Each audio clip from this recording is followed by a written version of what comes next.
हर साल ज्येष्ठ मास की कृष्ण पक्ष की एकादशी तिथि को अपरा एकादशी का व्रत रखा जाता है। इसे अचला एकादशी भी कहते हैं। मान्यता है कि इस व्रत को रखने से कई गुना अधिक फलों की प्राप्ति होती है। युधिष्ठिर ने श्री कृष्ण से पूछा कि हे जनार्दन, ज्येष्ठ मास के कृष्ण पक्ष में किस नाम की एकादशी होती है? मैं उस एकादशी का महात्म्य सुनना चाहता हूँ। भगवान श्री कृष्ण बोले, हे राजन, ज्येष्ठ मास के कृष्ण पक्ष की एकादशी को अपरा एकादशी कहा जाता है। यह बहुत पुण्य देने वाली और बड़े बड़े पातकों का नाश करने वाली मानी जाती है।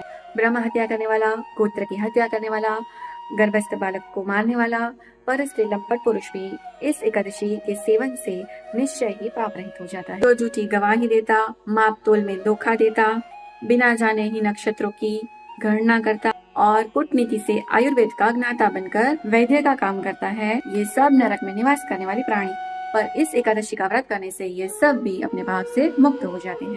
अगर कोई क्षत्रिय शास्त्र धर्म का परित्याग करके युद्ध से भागता है तो वह गो नरक का भागी होता है। जो शिष्य विद्या प्राप्त करके स्वयं ही अपने गुरु की निंदा करता है वह महापातकों से मुक्त होकर भयंकर नरक में जाता है। लेकिन इस एकादशी का व्रत करने से वह सदगति को पाता है। में जब सूर्य मकर राशि पर स्थित हो तब स्नान करने से जो पुण्य होता है, काशी में शिवरात्रि का व्रत करने से जो पुण्य प्राप्त होता है, गया में पिंडदान करके पितरों को अर्पण कर जो पुण्य मिलता है, बृहस्पति के सिंह राशि पर स्थित होने पर जो गोदावरी में स्नान करने से जो फल मिलता है, आश्रम की यात्रा के समय भगवान केदार के दर्शन से और बद्री तीर्थ के सेवन से जो उपलब्ध होता है, इसके साथ ही सूर्य ग्रहण के सम्मुख क्षेत्र में दक्षिणा सहित यज्ञ करके हाथी, घोड़ा और सुवर्ण दान करने से जो फल प्राप्त हो, सब यह एक एकादशी का व्रत करने से यह सब फल मिलते। इस व्रत कथा का पाठ करने से या सुनने से सहस्त्र गोदान का फल प्राप्त होता है। युधिष्ठिर कहते हैं कि हे जनार्दन, अपरा एकादशी का सारा महात्मा मैंने सुन लिया, अब इसकी कथा भी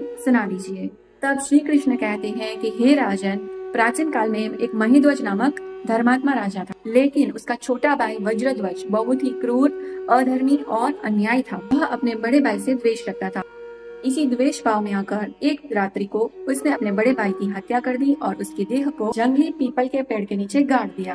मृत्यु के कारण वह राजा प्रेतात्मा बनकर उसी पीपल के पेड़ पर रहने लगा और उत्पात करने लगा। एक दिन अचानक दौम्य नामक ऋषि वहां से गुजरे और उन्होंने प्रेत को देखा और अपने तपोबल से उसने उनका अतीत जान लिया। ऋषि ने प्रसन्न होकर उस प्रेतात्मा को पीपल के पेड़ से नीचे उतारा और परलोक विद्या का उपदेश दिया। दयालु ऋषि ने राजा की प्रेत योनि से उसे मुक्ति दिलाने के लिए स्वयं ही अपरा एकादशी का व्रत किया और उस व्रत से जो फल प्राप्त हुआ वह उसे अर्पण कर इस पुण्य के प्रभाव से राजा की प्रेत योनि से मुक्ति हो। वह ऋषि को धन्यवाद देता हुआ दिव्य देह धारण कर पुष्पक विमान में बैठकर स्वर्ग चला गया। तो इस कथा को आप भी अपने फ्रेंड्स और रिलेटिव्स में शेयर करें और ये वीडियो पसंद आया हो तो लाइक और शेयर करना ना भूलें।